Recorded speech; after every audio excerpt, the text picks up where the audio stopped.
다윗은 통일 왕국을 이룬 뒤로 이제 계속해서 승승장구하며 막강한 힘과 권력을 얻게 되었고 큰 부를 얻었습니다.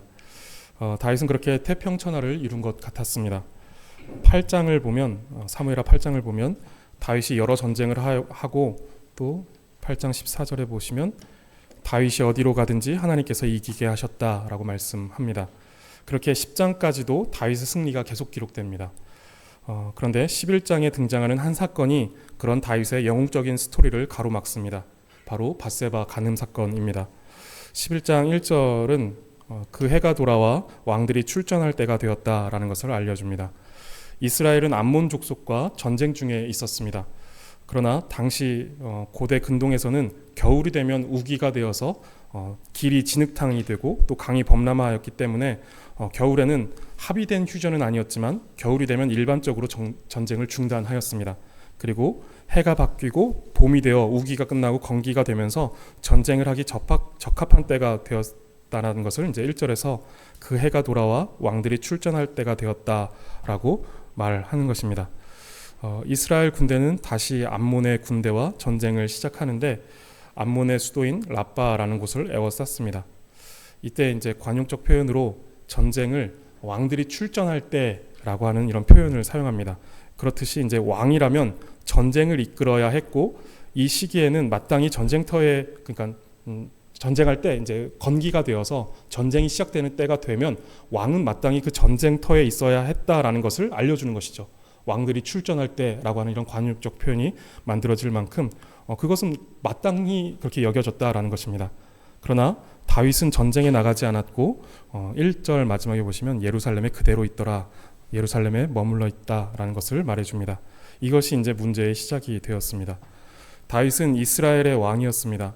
어떤 이유로 직접 전쟁에 나가지 않았다 하더라도 2절에서 보시듯이 저녁까지 잠을 자는 나태한 모습은 백성들을 전쟁에 내보낸 왕으로서 합당치 않아 보입니다. 이러한 모습은 다윗이 영적으로 정신적으로 피폐해져 있음을 보여줍니다. 다윗은 그렇게 한가로이 궁에 머물러 있다가 목욕을 하는 밧세바를 보고 그를 범하는 죄를 저지르게 됩니다. 그리고 밧세바가 임신하게 됩니다. 밧세바가 임신한 사실을 알게 되자 다윗이 가장 먼저 생각한 것은 그 죄를 숨겨야겠다라는 것이었습니다. 다윗은 죄를 숨기기 위한 계략을 짜는데 그 죄를 덮기 위한 계략은 3단계로 진행되었습니다. 먼저 11장 6절을 보시면 다윗은 밧세바의 남편인 우리아를 찾습니다.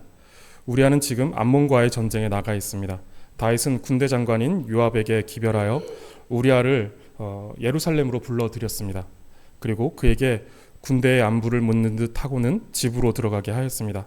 거기에 왕의 음식까지 뒤따라 보내어 그 음식을 먹고 마시며 아내와 잠자리를 같이 하게 하고자 하는 것이었습니다. 그렇게 밧세바의 태중에 있는 자신의 아이를 우리아의 아이라고 하여 자신의 범죄한 사실을 덮으려는 속셈이었습니다. 그러나 다윗의 계략은 실패합니다. 우리아는 다윗이 생각한 것보다 훨씬 더 충성스러운 군인이었던 것입니다. 우리아는 다윗을 만나고는 집으로 가지 않고 왕궁을 지키는 주의 부하들 사이에서 잠을 잤던 것입니다. 왜 그랬냐라고 묻자 11절에 언약궤와 이스라엘과 유다가 야영 중에 있고 내 주 요압과 내 왕의 부하들이 바깥들에 진치고 있거늘 내가 어찌 집으로 가서 먹고 마시며 내 처와 같이 자리이까? 라고 이렇게 대답합니다. 다윗은 이 말을 듣고 우리아를 예루살렘에 붙잡아 두고 이제 2차 계략을 바로 실행합니다. 첫 번째 계략은 실패한 것이죠. 이제 두 번째 계략을 실행합니다. 13절을 보시면 이번에는 직접 우리아를 데리고 다윗이 직접 이제 그를 데리고 먹고 마시고 취하게 한 것입니다. 취하게 되면 그가 아내에게로 갈 것이다라고 생각한 것이죠. 그러나 이번에도 실패합니다. 우리아는 또 집으로 가지 않고 주의 부하들과 함께 그곳에서 잤습니다. 다윗은 이번 계략도 통하지 않자 이제는 무리수를 던져버립니다. 우리아를 죽이고자 한 것입니다. 그 내용은 이제 14절에 나오는데 다윗은 요압에게 편지를 씁니다. 그리고 15절에 그 편지의 내용이 나오는데 우리아를 가장 싸움이 맹렬한 곳으로 밀어놓고 군대를 뒤로 물러나게 해서 우리아를 죽게 하라는 것이었습니다. 그리고 그렇게 우리아가 죽었습니다. 이렇게 하여 우리아는 죽었고 장례가 치러졌습니다. 다윗은 우리아의 장례를 마치고 밧세바를 왕궁으로 데리고 와서 그를 아내로 맞이하면서 자신이 범한 죄를 숨겼다라고 이렇게 생각했을 것입니다. 그런데 과연 그 죄는 숨겨졌을까요? 본문을 보면 다윗은 자신의 죄를 숨기려고 점점 더 악랄해집니다.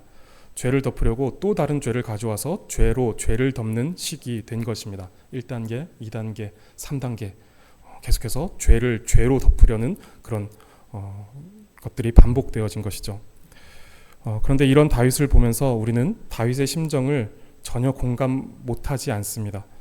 우리도 잘못을 하고는 그것을 덮으려고 거짓말을 하고 또 다른 사람을 억울하게 만들고 해를 끼치는 일들이 종종 우리에게도 있습니다. 예를 들어 물건을 망가뜨리고는 모른 척 발뺌하고 잘 모르겠다라고 말하기도 하죠. 그래서 다른 사람이 억울하게 의심을 받게 되기도 합니다. 어려서 이런 경험들은 한 번쯤은 다 있으셨을 것 같습니다. 그런데 사실 나이가 들고 어른이 되면 좀 더 첨예하고 지능적으로 죄를 감추고 합리화하며 자신의 잘못과 약점을 가리고 다른 사람에게 피해를 안기면서까지 이제 자신을 보호하려고 하는 그런 우리 안에 죄성이 있습니다. 사람들은 일단 크고 작든 표출되는 크든 작든 표출되는 정도의 차이는 있지만 모두 죄인이고 그 죄를 숨기고자 그래서 마치 나는 죄인이 아닌 것처럼 살아갑니다. 우리가 서로의 어떤 죄의 모습들을 다 알고 있나요? 우리는 다 숨기려고 합니다. 숨기려고 하고 마치 나는 죄인이 아닌 것처럼 살아가려고 하는 것이죠. 최초의 범죄가 일어났던 때에도 그랬습니다. 아담과 하와는 범죄 후에 숨었습니다. 그런 아담과 하와를 찾아오신 하나님께서 아담아 내가 어디 있느냐라고 물으시자 아담은 내가 벗었으므로 두려워하여 숨었나이다 라고 말합니다. 그리고 최초의 살인이 일어났던 가인과 아벨의 사건에서도 마찬가지였습니다. 아벨을 죽인 가인을 찾아오신 하나님께서 아벨이 어디 있느냐라고 묻자 내가 알지 못하나이다. 내가 내 동생을 지키는 자니까 라고 말하면서 자신의 범죄 사실을 감춥니다. 사람들은 본능적으로 죄를 감추려고 합니다. 두려워서 감추고 수치스러워서 감춥니다. 이것을 철저하게 감추는 것을 보면서 완전 범죄라고 합니다. 그러나 모든 것을 밝히 아시는 하나님 앞에 죄를 숨기는 완전 범죄는 불가능합니다. 그럼에도 어리석은 우리는 본능적으로 죄를 숨깁니다. 두려워서 숨기고 부끄러워서 숨깁니다. 그래서 다윗도 본능적으로 죄를 숨기려고 하였습니다. 그것도 아주 전략적으로 죄를 감추었습니다. 죄를 감추기 위해 1단계 계획을 실행합니다. 그러나 실패했습니다. 그리고 곧바로 2단계를 실행합니다. 그러나 또한 실패합니다. 그러자 비장의 카드를 뽑아들고는 결국 성공합니다. 그런데 그것은 다윗이 죄를 가렸다라기보다 죄가 다윗의 눈을 가려버렸고 죄가 그의 올바른 판단력을 흐리게 만든 것입니다. 다윗은 지금 어떤 수단과 방법을 사용해서라도 그 죄를 숨기고자 혈안이 되어 있었습니다. 죄가 다윗을 아예 덮어버린 것이죠. 다윗을 찾아볼 수 없을 만큼 죄가 다윗을 덮어버린 것입니다. 그 죄를 숨길 수만 있다면 사람을 죽이는 일, 그것도 충성된 부하를 죽이는 일도 서슴지 않고 행할 수 있었던 것입니다. 그 죄만 가릴 수 있다면 무엇이든 하고자 했습니다. 다윗이 우리아를 죽이고는 25절을 보시면 요압 장군에게 이렇게 말합니다. 이 일로 걱정하지 말라. 칼은 이 사람이나 저 사람이나 삼키느니라. 정말 일말의 양심의 가책이라고는 느끼지 못하는 사람처럼 말합니다. 아무 죄가 없는 그 충성된 부하를 죽이고서는 그가 죽은 것에 대해서 이것으로 걱정하지 말라. 칼은 이 사람도 죽이고 저 사람도 죽인다. 그러니까 너가 걱정할 것 없다라고 말하고 있는 것이죠. 본래 다윗이라고 한다면 20절에서 요압이 예상한 상황이 있습니다. 부하에게 가서 전쟁의 상황을 보고하도록 하면서 이제 거기에 우리아도 죽었다라는 얘기를 하라고 하는 것인데 그때 이제 그것을 전하는 부하가 이제 다윗이 노할까봐 두려워하는 것을 보고 요압이 이제 말하는 것이죠. 혹시 이제 왕이 노하여 내게 말씀하시기를 너희가 어찌하여 성에서 그처럼 가까이 가서 싸웠느냐? 그들이 성 위에서 쏠 줄을 알지 못하였느냐? 어찌 그렇게 목숨을 잃을 무모한 싸움을 했느냐라고 이제 노할 수 있다라고 이제 예상을 하는 것이죠. 그러니까 부하들이 생각할 때 다윗의 모습이라면 이렇게 얘기해야 된다는 것이죠. 너희가 왜 그렇게 무모한 싸움을 해서 그 귀한 생명을 죽음으로 내몰았느냐 라고 했어야 되는 다윗이 지금 칼은 이 사람도 죽이고 저 사람도 죽이니 걱정하지 말아라 라고 지금 말하고 있는 것입니다. 전쟁에 나가지 않고 궁에서 저녁까지 잠을 자고 있던 다윗은 밧세바로 인하여서 음욕이 일어나 범죄하였고 그것을 숨기고자 죄 위에 죄를 더하였고 그의 마음은 죄로 물들어 버렸습니다. 이것이 별 수 없는 죄인 다윗의 민낯이었습니다. 그리고 이것이 또한 별 수 없는 우리의 민낯이기도 합니다. 다윗은 수단과 방법을 가리지 않고 죄를 숨기려고 했습니다. 그러나 죄는 숨겨지지 않았습니다.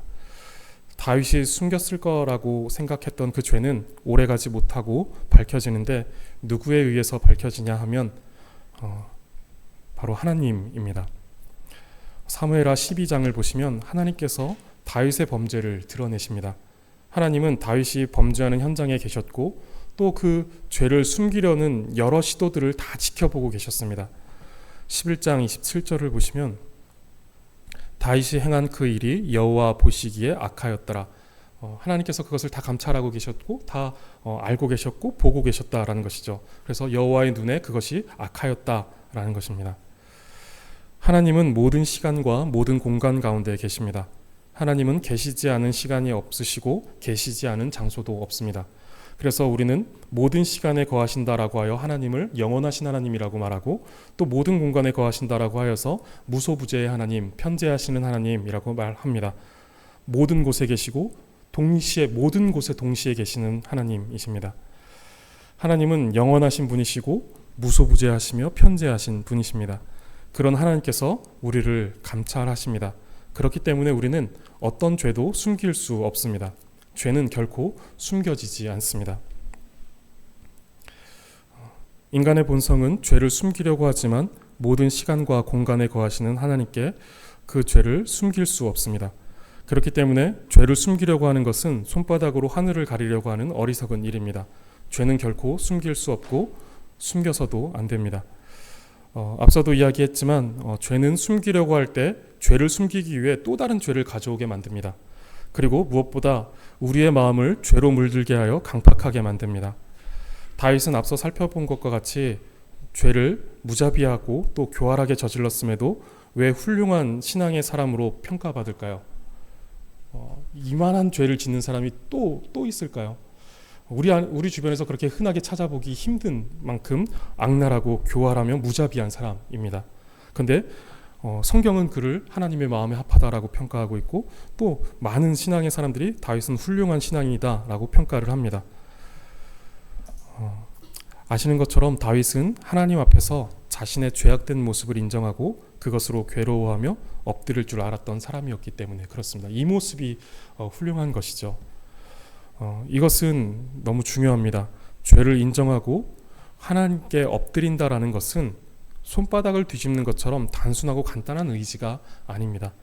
어쩌면 식물인간이 되어 아무런 몸짓도 할 수 없는 사람이 자신의 몸을 뒤집는 것처럼 불가능한 것이 한 죄인이 죄를 인정하고 하나님께로 나아가는 것, 하나님 앞에 자신의 죄를 자복하고 엎드리는 것, 이것이 그만큼 힘든 일입니다. 불가능에 가까운 일인 것이죠. 우리가 가지고 있는 죄에 대한 고집이 그렇게 강력합니다. 그래서 이 일은 오직 성령께서 도우실 때 가능한 일입니다. 우리가 소유리문답 구원론을 보고 있는데 구원은 전적인 성령님의 사역입니다. 우리가 거기에 들어갈 자리가 없고 우리가 거기에 어떻게 참여하여 우리의 힘과 우리의 의지를 보탤 수 있는 부분이 아니다라는 것이죠. 전적인 하나님의 사역이고 성령님을 의지할 때만 가능한 일입니다. 그 말은 우리는 절대로 스스로 죄에 대한 문제를 해결할 수 없고 죄와 맞설 수가 없다라는 것이죠.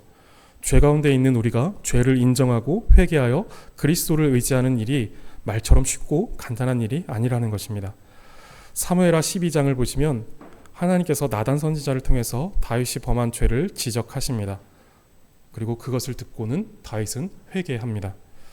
자신의 죄를 더 이상 숨기려고 하지 않고 숨길 수 없다라는 것을 알았던 것입니다. 그리고 다윗은 자신의 죄를 하나님께 자백합니다. 그것이 시편 51편에 고스란히 기록되어 있습니다. 성도님들, 죄는 스스로 인정하고 자백하지 않으면 용서받을 수가 없습니다. 그리고 그 죄를 자백할 수 있는 기회는 우리가 이 땅을 살아가는 동안에만 주어집니다. 죽은 후에는 심판이 있을 뿐이지 다시 죄 사함을 받을 기회는 주어지지 않습니다. 그런데 문제는 이 땅에서 얼마를 살아갈지 아무도 알지 못한다는 것입니다. 그렇기에 죄를 자백하고 회개할 시간은 지금뿐이다라는 것을 우리는 생각해야 합니다. 우리는 반드시 지금 우리의 죄를 인정하고 하나님 앞에 무릎 꿇어 회개하여 예수 그리스도의 은혜를 덧입어야 합니다. 요한일서 1장 8절을 보시면 만일 우리가 죄가 없다고 말하면 스스로 속이고 또 진리가 우리 속에 있지 아니할 것이요 라고 말합니다. 이 말은 죄를 숨기려고 하는 것은 스스로를 속이는 것이고 뿐만 아니라 진리이신 예수 그리스도께서 우리 속에 있지 않다라는 것을 증명하는 것이 된다라는 말입니다. 그리고 이어지는 9절에 보시면 만일 우리가 우리 죄를 자백하면 그는 미쁘시고 의로우사 우리 죄를 사하시며 우리를 모든 불의에서 깨끗하게 하실 것이요 라고 말합니다. 자백한다라는 것은 숨기지 않는다라는 것이죠. 죄가 없는 사람은 아무도 없습니다. 갓 태어난 아기도 죄가 있습니다. 그래서 죄를 지어서 죄인이 아니라 죄인이어서 죄를 짓는 것이죠. 우리의 본성 자체가 죄인이라는 것입니다. 우리의 존재가 본래 검정색이라는 것이죠. 그런 죄인인 우리는 그 죄를 숨기고 싶어 합니다. 선악과를 따먹은 아담도 숨었죠. 우리는 그렇게 죄를 숨기고 싶어 합니다. 우리는 때에 따라서는 누군가에게 굳이 우리의 죄를 말할 필요가 없을지도 모릅니다. 그런데 이미 모든 죄를 알고 계시고 그 죄를 용서하시며 깨끗하게 해주실 수 있는 예수님께는 그 죄를 숨길 수도 없지만 숨겨서도 안 됩니다. 그리고 무엇보다 그 죄를 드러내고 회개해야만 우리는 죄를 용서받을 수 있습니다. 우리가 우리의 죄를 숨기지 않고 하나님께 내어놓는다라는 것은 그 자체가 이미 우리 속에 진리가 거하며 역사하고 있다라는 증거입니다. 성도님들, 죄를 숨기고 싶은 본성이 우리에게 있지만 그 죄를 숨기지 마시기 바랍니다. 그것을 숨기는 것은 거짓말을 하는 것이고 또 진리이신 그리스도께서 우리 속에 있지 않다라는 것이 증명되는 꼴입니다. 그 죄를 숨기지 마시기 바라고 우리의 죄를 사하시고 우리를 더러운 죄에서 깨끗하게 하시는 예수님께 나아가서 우리의 모든 죄를 자백하시기를 바랍니다. 그러면 우리를 사랑하시는 예수님은 우리 죄를 용서하십니다. 그것을 위해서 예수님께서 이 땅에 내려오셨고 십자가를 지셨습니다. 그렇게까지 자신을 희생하시고 또 자신의 목숨까지 내어주신 분이신데 우리가 주님 앞에 나아가 죄를 자백하는데 그것을 용서하지 않으실 분이 아니시다라는 것이죠. 그것을 위해서 하나님께서는 모든 것을 내어던지신 분이시다라는 것입니다. 그렇기 때문에 우리는 예수님을 믿고 의지하여 우리 죄를 숨기지 말고 주님 앞에 자백하기만 하면 됩니다. 회개는 세 가지의 요소가 있습니다. 지, 정, 의입니다. 죄를 깨달아야 하고 죄로 인해 가슴 아파야 하며 다시는 죄를 짓지 않고자 하는 의지가 있어야 합니다. 이것이 다 충족되어질 때 회개했다라고 말합니다. 우리는 이것을 기억하고 계속해서 죄를 인지하고 죄로 아파하고 괴로워하며 그 죄를 짓지 않도록 치열하게 분투하는 삶을 살아가야만 합니다. 그래서 회개라는 것은 단순히 무릎 꿇고 용서해 주세요라고 하며 눈물 콧물 쏟으며 기도했다고 끝나는 것이 아니다라는 것이죠. 죄를 끊어버리려는 진실한 삶까지 동반되어야 그것이 진정한 회개인 것입니다. 변화된 삶이 드러나야 그 회개가 참되다 할 수 있는 것입니다. 이전에 이제 기도는 무릎에서 시작해서 삶의 자리에서 끝나는 것이다라는 것을 말씀드렸었는데 회개 역시 무릎에서 시작해서 삶의 자리에서 끝나는 것입니다. 허무한 외침이 아니라 진실한 몸부림으로 기도하고 회개해야 하는 것입니다. 개인적으로 어려서는 신앙에 있어서 눈물의 가치가 굉장히 중요하다라고 생각을 했는데 어느 순간부터 하나님은 그 눈물뿐만 아니라 땀방울까지 요구하신다라는 것들을 이제 깨닫게 하셨습니다. 눈물의 기도만 아니라 거룩한 삶을 향한 분투하는 수고의 땀방울, 말씀대로 살아가려는 헌신의 땀방울이 우리 신앙에는 너무 중요합니다. 회개에도 눈물만 아니라 죄를 짓지 않으려는 분투와 몸부림의 땀방울이 우리에게 필요한 것이죠. 죄를 숨기려는 마음이 우리에게 있습니다. 그런데 그 죄는 결코 숨겨지지 않습니다. 그리고 절대로 숨겨서는 안 됩니다. 우리는 회개하여 예수 그리스도의 십자가의 은혜를 받아야만 합니다. 하나님은 우리를 용서하시고 살리시려고 이 땅에 내려오셨고 십자가를 지셨습니다.